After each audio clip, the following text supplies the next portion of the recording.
ನಮಸ್ತೆ. H N C ಲೈವ್ಗೆ ಸ್ವಾಗತ. ನಾನು ಎಚ್ ಎನ್ ಚಂದ್ರಶೇಖರ್. ಸ್ನೇಹಿತರೆ, ದಯಮಾಡಿ ಎಚ್ ಎನ್ ಸಿ ಲೈವನ್ನು ಸಬ್ಸ್ಕ್ರೈಬ್ ಮಾಡಿ, ವಿಡಿಯೋಗಳನ್ನ ಲೈಕ್ ಮಾಡಿ, ಶೇರ್ ಮಾಡಿ. ನಿಮ್ಮೆಲ್ಲ ಸ್ನೇಹಿತರಿಗೂ ಎಚ್ ಎನ್ ಸಿ ಲೈವನ್ನು ಸಬ್ಸ್ಕ್ರೈಬ್ ಮಾಡಲಿಕ್ಕೆ ಹೇಳಿ. ದೆಹಲಿ ಚುನಾವಣೆ ಮುಗಿದಿದೆ.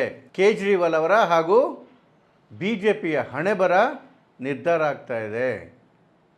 ನೋಡಿ, ಲೋಕಸಭಾ ಚುನಾವಣೆಯಲ್ಲಿ 400ಕ್ಕಿಂತ ಹೆಚ್ಚು ಸೀಟ್ ಬರುತ್ತೆ ಅಂತೇಳಿ ಮೋದಿಯವರಿಗೆ, ಬಿ ಜೆ ಪಿಯವರಿಗೆ ಕಾನ್ಫಿಡೆನ್ಸ್ ಇತ್ತು.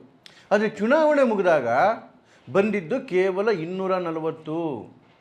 ತುಂಬ ದೊಡ್ಡ ಆಘಾತಕ್ಕೊಳಗಾಯಿತು ಬಿ ಜೆ ಪಿ.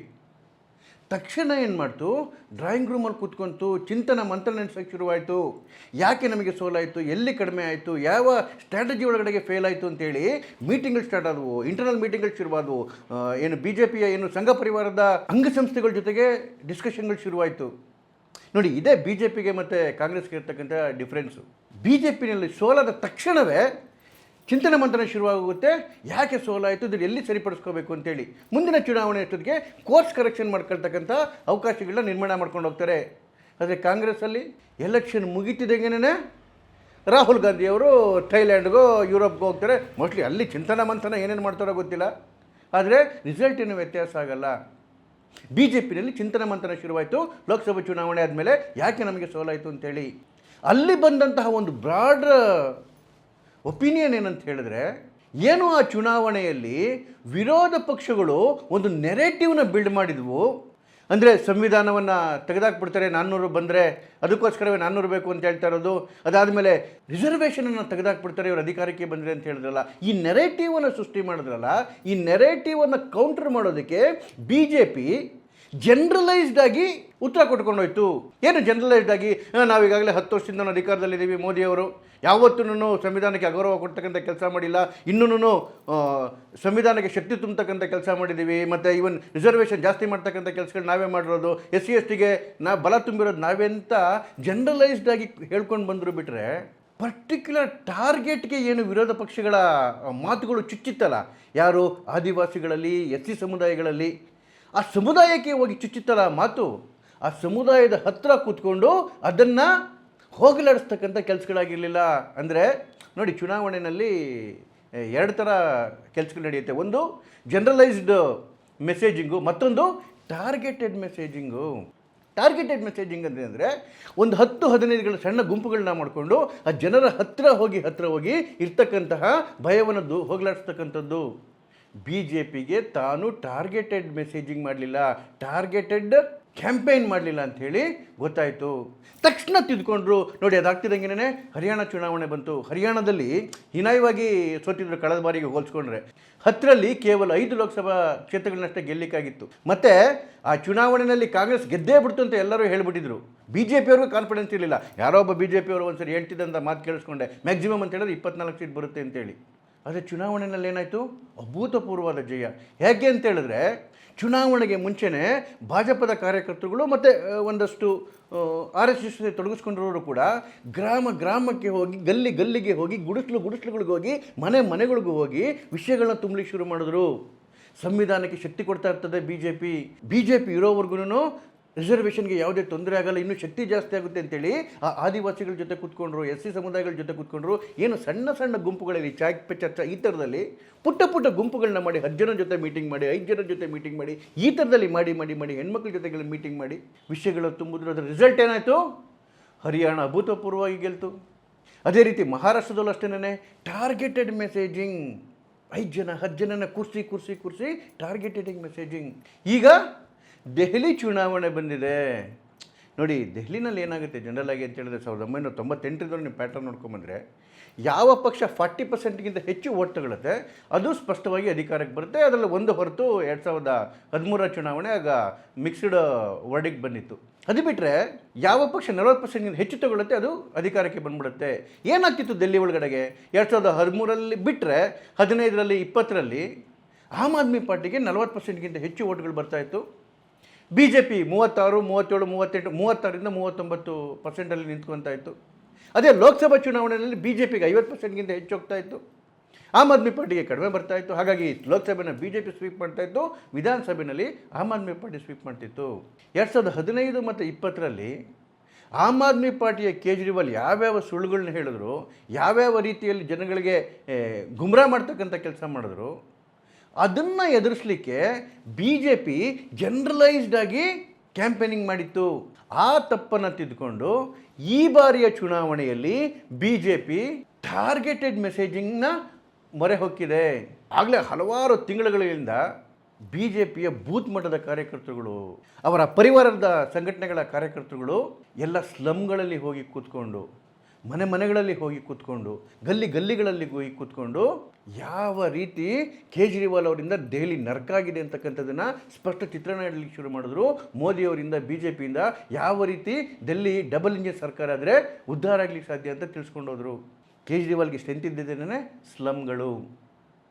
ಈ ಸ್ಲಮ್ಗಳಲ್ಲಿ ಸುಮಾರು 6-7 ತಿಂಗಳಿಂದನೇ ವಿಸ್ತಾರಕರು ಹೋಗಿ ಅಲ್ಲಿ ಕೆಲಸಗಳು ಮಾಡೋಕ್ಕೆ ಶುರು ಮಾಡಿದ್ದಾರೆ ಭಾಜಪ ಕಡೆಯಿಂದ. ಒಂದು ಇಂಟ್ರೆಸ್ಟಿಂಗ್ ಡೆವಲಪ್ಮೆಂಟ್ ನಡೀತು ಇದರ ಮಧ್ಯದಲ್ಲಿ. ಈಚೆಗೆ ಕಾಂಗ್ರೆಸ್ನ ಇಂಟರ್ನಲ್ ಸರ್ವೆ ಆಚೆ ಕಡೆಗೆ ಬಂತು. ಕಾಂಗ್ರೆಸ್ನ ಇಂಟರ್ನಲ್ ಸರ್ವೆ ಅಂದರೆ ಅವರು ಯಾವುದೋ ಏಜೆನ್ಸಿಗೆ ಕೊಟ್ಟು ಅಥವಾ ಅವರ ಕಾರ್ಯಕರ್ತರುಗಳಿಗೆ, ಅವರ ಲೀಡರ್ಗಳಿಗೆ ಕೊಟ್ಟು ಮಾಡಿಸಿರ್ತಕ್ಕಂಥದ್ದು. ಆ ಕಾಂಗ್ರೆಸ್ನ ಇಂಟರ್ನಲ್ ಸರ್ವೆನಲ್ಲಿ ದೆಹಲಿಯಲ್ಲಿ ಬಿ ಜೆ ಪಿ ಬರ್ತಿದೆ ಅಂತ ಬಂತು. ಕನ್ಫರ್ಮ್ ಆಗೋಯ್ತು ಕಾಂಗ್ರೆಸ್ಗೆ. ನೋಡಿ, ಅದಾದಮೇಲೆ ಕಡೆ 2-3 ದಿವಸ ಕಾಂಗ್ರೆಸ್ನ ಸ್ಟ್ರಾಟಜಿನೇ ಚೇಂಜ್ ಆಗೋಯ್ತು. ರಾಹುಲ್ ಗಾಂಧಿ ಅಥವಾ ಪ್ರಿಯಾಂಕಾ ಗಾಂಧಿ ಏನು ಅಂದ್ಕೊಂಡಿದ್ರು, ದೆಹಲಿನಲ್ಲಿ ಆಮ್ ಆದ್ಮಿ ಪಾರ್ಟಿ ಬಿ ಜೆ ಪಿಯನ್ನು ಸೋಲಿಸುತ್ತೆ ಅಂತೇಳಿ ಅವ್ರ ಪಾಡ್ಗೋ ಸುಮ್ಮನೆ ಇದ್ದುಬಿಟ್ಟಿದ್ರು. ಹಾಗಾಗಿ ಕ್ಯಾಂಪೇನ್ಗೂ ಅಷ್ಟು ತಲೆ ಕೆಡಿಸ್ಕೊಂಡಿರಲಿಲ್ಲ. ಗೆಲ್ಲಿ ಬಿಡಿ, ಆಮ್ ಆದ್ಮಿ ಪಾರ್ಟಿನ ಗೆದ್ದರೆ ಗೆಲ್ಲಿ, ನಮ್ಮ ಇಂಡಿಯಾ ಅಲೈನ್ಸ್ ಪಾರ್ಟ್ನರೇ ಅಂತೇಳಿ. ಆದರೆ ಯಾವಾಗ ಬಿ ಜೆ ಪಿ ಗೆಲ್ಲುತ್ತೆ ಅಂತ ಅವರ ಸರ್ವೆ ರಿಪೋರ್ಟ್ ಹೇಳ್ತು, ತಕ್ಷಣ ಅಣ್ಣ ತಂಗಿ ಇಬ್ಬರು ಆಕ್ಟಿವ್ ಆಗಿಬಿಟ್ರು. ಯಾಕೆ ಅಂತ ಹೇಳಿದ್ರೆ, ಹೇಗೂ ಆಮ್ ಆದ್ಮಿ ಪಾರ್ಟಿ ಸೋಲ್ತಾ ಇದೆ, ಅಟ್ಲೀಸ್ಟ್ ನಮ್ಮ ವೋಟ್ ಬ್ಯಾಂಕನ್ನು, ನಮ್ಮ ಕಾರ್ಯಕರ್ತರುಗಳನ್ನು, ನಮ್ಮ ಕ್ಯಾಡರ್ ಏನಿದೆ ಅದೇನು ಆಮ್ ಆದ್ಮಿ ಪಾರ್ಟಿ ಜೊತೆಗೆ ಹೋಗ್ಬಿಟ್ಟಿದೆ, ನಮ್ಮಲ್ಲಿ ಶಕ್ತಿ ಇಲ್ಲ ಅಂತೇಳಿ ಅದನ್ನಾದರೂ ವಾಪಸ್ ತಗೊಳ್ತಕ್ಕಂಥ ಕೆಲಸ ಮಾಡೋಣ ಅಂಥೇಳಿ ದೊಡ್ಡದಾಗಿ ಮೈದಾನಕ್ಕೆ ಇಳಿದುಬಿಟ್ರು. ರಾಹುಲ್ ಗಾಂಧಿ ಸಭೆಗಳನ್ನ ಮಾಡಲಿಕ್ಕೆ ಶುರು ಮಾಡಿದ್ರೆ, ಪ್ರಿಯಾಂಕಾ ಗಾಂಧಿ ರಸ್ತೆಗೆ ಬಂದ್ಬಿಟ್ರು ಮೆರವಣಿಗೆಗೆ. ಬಿ ಜೆ ಪಿ ದೆಹಲಿಯಲ್ಲಿ ಗೆಲ್ತಾ ಇದೆ, ದೊಡ್ಡ ಮಟ್ಟದ ಗೆಲುವು ಬಿ ಜೆ ಪಿಗೆ ಆಗ್ತಾ ಇದೆ. ಇದಕ್ಕೆ ಕಾರಣ ಹಲವಾರು, ನಾನು ಆಗಲೇ ಒಂದು 2-3 ವಿಡಿಯೋಗಳನ್ನ ಮಾಡಿಟ್ಟಿದ್ದೇನೆ. ಒಂದು, ಕೇಜ್ರಿವಾಲ್ಗೆ ಏನು ಅಡ್ವಾಂಟೇಜ್ ಇತ್ತು 15ರಲ್ಲಿ ಮತ್ತು 20ರಲ್ಲಿ, ಒಬ್ಬ ಸ್ವಲ್ಪ ಪ್ರಾಮಾಣಿಕ ಅಂಥೇಳಿ, ಅದು ಈ ಬಾರಿ ಸಂಪೂರ್ಣವಾಗಿ ಕುಸಿದು ಬಿದ್ದೋಗಿದೆ. ಜೊತೆಗೆ ಪರಮ ಭ್ರಷ್ಟಾಚಾರಿ ಅಂತಕ್ಕಂತಹ ಟ್ಯಾಗ್ ಇಟ್ಕೊಂಡು ಈ ಚುನಾವಣೆಗೆ ಬಂದಿದ್ದಾರೆ. ಜೈಲಿಗೆ ಹೋಗಿ ಬಂದುಬಿಟ್ಟಿದ್ದಾರೆ ಆಗಲೇನೆ. ಅವ್ರನ್ನ ಮಾತನ್ನು ನಂಬ್ತಕ್ಕಂತಹ ಮನಸ್ಥಿತಿ ದೆಹಲಿಗರಿಗೆ ಇಲ್ಲವೇ ಇಲ್ಲ. ಯಾಕೆ ಅಂತ ಹೇಳಿದ್ರೆ, ನೋಡಿ, ಮೊನ್ನೆ ನಡೆದ ಲೋಕಸಭಾ ಚುನಾವಣೆಯಲ್ಲಿ ಅರವಿಂದ್ ಕೇಜ್ರಿವಾಲ್ ಹೇಳಿದ್ರು, ನೀವು 7ಕ್ಕೆ 7 ಸೀಟನ್ನು ನಮಗೆ ಓಟಾಗಿ ಗೆಲ್ಲಿಸಿದ್ರೆ ನಾನು ಮತ್ತೆ ಜೈಲಿಗೆ ಹೋಗಬೇಕಾಗಿಲ್ಲ, ನಾನೇನು ತಪ್ಪು ಮಾಡಿಲ್ಲ ಅಂತ ಹೇಳಿದ್ರೆ ನನಗೆ ಓಟ್ ಹಾಕಿ, ನಾನು ತಪ್ಪು ಮಾಡಿದ್ದೀನಿ ಅಂತ ಹೇಳಿದ್ರೆ ನನಗೆ ಓಟ್ ಹಾಕಬೇಡಿ ಅಂತ ಹೇಳಿದ್ರು. ಜನ ಓಟ್ ಹಾಕಲಿಲ್ಲ. 7ಕ್ಕೆ 7 ಸೋತರು ಆಮ್ ಆದ್ಮಿ ಪಾರ್ಟಿಯವರು ಮತ್ತು ಕಾಂಗ್ರೆಸ್ ಅವರು. ಸೋಲ್ತಕ್ಕಂತಹ ಹತಾಶೆಯಲ್ಲಿ ಬಿದ್ದುಬಿಟ್ಟಿದ್ದಾರೆ ಅರವಿಂದ್ ಕೇಜ್ರಿವಾಲ್ ಅವರು. ಒಂದು, ಆಮ್ ಆದ್ಮಿ ಪಾರ್ಟಿ ಅಧಿಕಾರ ಹೋಗ್ತಿದೆ. ಎರಡನೇದು, ತಾನೇ ಖುದ್ದು ಆ ಕಾನ್ಸ್ಟಿಟ್ಯೂನ್ಸಿಲಿ ಸೋಲ್ತಕ್ಕಂಥ ವಾತಾವರಣ ನಿರ್ಮಾಣ ಆಗಿದೆ. ಯಾಕೆ ಅಂತ ಹೇಳಿದ್ರೆ, ನೋಡಿ, ಇದಕ್ಕೆ ಇನ್ನೊಂದು ದೊಡ್ಡ ಹೊಡೆತ ಕೊಟ್ಟಿದ್ದು ಮೊನ್ನೆ ಬಡ್ಜೆಟ್ಟು. ಸುಮಾರು 63ರಿಂದ 65% ಜನ ಮಿಡ್ಲ್ ಕ್ಲಾಸ್ ಫ್ಯಾಮಿಲಿಗಳು ಇರ್ತಕ್ಕಂಥದ್ದು ದೆಹಲಿ ಒಳಗಡೆಗೆ. ಬೇರೆ ಯಾವ ರಾಜ್ಯದಲ್ಲೂ ಈ ಮಟ್ಟಿಗೆ ಮಿಡ್ಲ್ ಕ್ಲಾಸ್ ಫ್ಯಾಮಿಲಿಗಳಿಲ್ಲ. ಅದರಲ್ಲಿ ಸರ್ಕಾರಿ ನೌಕರರೇ ಭಾಳ ದೊಡ್ಡ ಮಟ್ಟದಲ್ಲಿದ್ದಾರೆ. ಬೇರೆ ಕಡೆಗೆಲ್ಲ ಸರ್ಕಾರಿ ನೌಕರ ಪರ್ಸೆಂಟೇಜ್ ಕೇವಲ 1% ಇದ್ದರೆ, ಇಲ್ಲಿ ಅದಕ್ಕಿಂತ 10ರಷ್ಟು ಹೆಚ್ಚು ಪಟ್ಟು ಸರ್ಕಾರಿ ನೌಕರರು ಇರ್ತಕ್ಕಂಥದ್ದು ಡೆಲ್ಲಿ ಒಳಗಡೆಗೆ. ಇಲ್ಲಿಯವರೆಗೆ ಅರವಿಂದ್ ಕೇಜ್ರಿವಾಲ್ ಜೊತೆಗೆ ಗಟ್ಟಿಯಾಗಿ ನಿಂತದ್ದು ಮಧ್ಯಮ ವರ್ಗ. ಲೋಕಸಭಾ ಚುನಾವಣೆಯಲ್ಲಿ ಇದೇ ಮಧ್ಯಮ ವರ್ಗದ ಓಟ್ಗಳು ಮೋದಿಯವರಿಗೆ ಹೋಗ್ತಾ ಇದ್ದರೆ, ಅಸೆಂಬ್ಲಿ ಚುನಾವಣೆಯಲ್ಲಿ ಗಟ್ಟಿಯಾಗಿ ಎನ್ಮಾಸಾಗಿ ಇವರಿಗೆ ಬೀಳ್ತಾ ಇತ್ತು ಅರವಿಂದ್ ಕೇಜ್ರಿವಾಲ್ ಅವರಿಗೆ. ಸುಮಾರು 53%ವರೆಗೂ ಮಿಡ್ಲ್ ಕ್ಲಾಸ್ ಓಟ್ಗಳು ಅರವಿಂದ್ ಕೇಜ್ರಿವಾಲ್ ಅವರಿಗೆ ಗಟ್ಟಿಯಾಗಿ ಬೀಳ್ತಿತ್ತು. ಆದರೆ ಈ ಬಾರಿ ಪರಿಸ್ಥಿತಿ ಬದಲಾವಣೆ ಆಗಿದೆ. ಯಾಕೆ ಅಂತ ಹೇಳಿದ್ರೆ, ಕೇಜ್ರಿವಾಲ್ ಅವರ ಭ್ರಷ್ಟಾಚಾರದಿಂದ, ಅರಾಜಕತೆಯಿಂದ ಇವತ್ತು ಕುಡಿಲಿಕ್ಕೆ ನೀರಿಲ್ಲ, ಕರೆಂಟ್ ಇಲ್ಲ, ಯಮುನಾ ವಿಷ ಎತ್ತೋಗಿದೆ, ರಸ್ತೆಗಳಿಲ್ಲ, ದೆಹಲಿ ನರಕ ಆಗೋಗಿದೆ. ಈ ಎಲ್ಲ ಕಾರಣಗಳಿಂದ ಈ ಮಧ್ಯಮ ವರ್ಗ ಕೇಜ್ರಿವಾಲ್ ಮೇಲೆ ಬೇಜಾರಾಗಿ ಕೂತಿದೆ. ಬಿ ಜೆ ಪಿಗೆ ಒಂದು ಅವಕಾಶ ಕೊಡಬೇಕು ಅಂತ ಕಾಯ್ತಾ ಇದೆ. ಅದ್ರ ಜೊತೆಗೆ ಎಲ್ಲ ಮಧ್ಯಮ ವರ್ಗದವರಿಗೆ ಇಂಬನ್ನು ಕೊಡ್ತಕ್ಕಂತಹ ಏನೋ ಒಂದು ಡ್ರೀಮ್ ಬಜೆಟನ್ನು ನಿರ್ಮಲಾ ಸೀತಾರಾಮನ್ ಅವ್ರ ಮನೆ ಕೊಟ್ಟರು. ಅದಾದಮೇಲೆ ಇಡೀ ದೆಹಲಿಯ ಪರಿಸ್ಥಿತಿಯೇ ಸಂಪೂರ್ಣವಾಗಿ ಬದಲಾವಣೆ ಆಗೋಗಿದೆ. ಇಲ್ಲಿವರೆಗೂ ಸರ್ವೆಗಳು ಬರ್ತಾ ಇದ್ದು ನೆಕ್ ಟು ನೆಕ್ ಇದೆ, ಇವರಿಗೆ 35 ಬರುತ್ತೆ, ಅವರಿಗೆ 34 ಬರುತ್ತೆ, ಈ ರೀತಿಯೇ ಹೇಳ್ತಾ ಇದ್ರು ಬಿ ಜೆ ಪಿ ಮತ್ತು ಆಮ್ ಆದ್ಮಿ ಪಾರ್ಟಿಗೆ. ಈಗ ಬರ್ತಿರ್ತಕ್ಕಂಥ ವಿಚಾರಗಳು 52 ಸೀಟು ಬಿ ಜೆ ಪಿಗೆ ಬರುತ್ತೆ ಅಂತೇಳಿ. 52. ಹಲವಾರು ಸಮೀಕ್ಷೆಗಳು 40ಅನ್ನು 100% ಕ್ರಾಸ್ ಮಾಡುತ್ತೆ ಅಂತ ಹೇಳಿದರೆ, ನಿಖರವಾದ ಸಮೀಕ್ಷೆಗಳು 52 ಬರುತ್ತೆ. ಮತ್ತು ಆಮ್ ಆದ್ಮಿ ಪಾರ್ಟಿಗೆ ಬರ್ತಿರ್ತಕ್ಕಂಥದ್ದು ಕೇವಲ 18 ಅಂತ ಹೇಳಿದೆ. ಮತ್ತು ಮಾಮೂಲಿ ಕಾಂಗ್ರೆಸ್ಗೆ 0. ಆದರೆ ಈ ಬಾರಿ ಏನು ಇಲ್ಲಿವರೆಗೂ ಕೇವಲ 4.5% ಅಷ್ಟೇ ಓಟ್ ಬೀಳ್ತಾ ಇದ್ದಿದ್ದು ಕಾಂಗ್ರೆಸ್ಗೆ. ಈಗ ರಾಹುಲ್ ಗಾಂಧಿ ಮತ್ತು ಪ್ರಿಯಾಂಕಾ ಗಾಂಧಿ ಅದನ್ನು 10%ನ ಕ್ರಾಸ್ ಮಾಡಬೇಕು ಅಂತೇಳಿ ಪ್ರಯತ್ನಕ್ಕೆ ಬಿದ್ದುಬಿಟ್ಟಿದ್ದಾರೆ. ಹಾಗಾಗಿ 2-3 ದಿವಸದಿಂದ ಅಷ್ಟೊಂದು ದೊಡ್ಡ ಸರ್ಕಸ್ಗಳು ನಡೀತಾ ಇದೆ ಅವರಿಬ್ಬರಿಂದ. 10% ಏನಾದರೂ ಕ್ರಾಸ್ ಆಯಿತು ಅಂತ ಹೇಳಿದ್ರೆ ಕಾಂಗ್ರೆಸ್ಸು, ಅದು ತಿನ್ನೋದೆಲ್ಲನೂ ಆಮ್ ಆದ್ಮಿ ಪಾರ್ಟಿ ಓಟ್ಗಳೇನೆ. ಆಮ್ ಆದ್ಮಿಯ ಪರಿಸ್ಥಿತಿ ಇನ್ನೂ ಶೋಚನೀಯವಾಗುತ್ತೆ. ಹಾಗಾಗೇ ಗಾಬರಿ ಬಿದ್ದುಬಿಟ್ಟಿದ್ದಾರೆ ಅರವಿಂದ್ ಕೇಜ್ರಿವಾಲ್. ನೀವು ಅವರು ವಿಡಿಯೋಗಳು ರಿಲೀಸ್ ಮಾಡ್ತಿದ್ದಾರೆ, ಎಷ್ಟು ಗಾಬರಿ ಬಿದ್ದೋಗಿದ್ದಾರೆ ಅಂದರೆ, ಗಾಬರಿ ಬಿದ್ದೋಗಿರೋರಿಗೆ ಇರ್ತಕ್ಕಂಥ ಒಂದೇ ಒಂದು ಮಂತ್ರ ಅಂತ ಹೇಳಿದ್ರೆ ಬೇರೆಯವ್ರನ್ನ ಹೆದರಿಸೋದು. ಎಲ್ಲರೂ ಎದುರಿಸೋಕೆ ಶುರು ಮಾಡಿಬಿಟ್ಟಿದ್ದಾರೆ. ನೋಡಿ, ಅಕಸ್ಮಾತ್ ಏನಾದರೂ ಎಪ್ಪಿತಪ್ಪಿಯಾಗಿ ಏನಾದರೂ BJP ಅಧಿಕಾರಕ್ಕೆ ಬಂದುಬಿಟ್ರೆ ನಿಮ್ಮ ಗುಡಿಸಲುಗಳನ್ನೆಲ್ಲ ಕಿತ್ಕೊಂಡು ನಿಮ್ಮನ್ನು ಮನೆ ಬಿಟ್ಟು ಆಚೆ ಓಡಿಸ್ಬಿಡುತ್ತೆ ಅಂತೇಳಿ ಈ ಜುಪ್ಪಿ ಜೋಬಡಿ ಇರ್ತಕ್ಕಂಥ ಈ ಗುಡಿಸಲಲ್ಲಿ ಇರ್ತಕ್ಕಂಥವ್ರಿಗೆ ಎದುರಿಸ್ತಾ ಇದ್ದಾರೆ. ಸರ್ಕಾರಿ ನೌಕರರಿಗೆ ಎದುರಿಸ್ತಾ ಇದ್ದಾರೆ.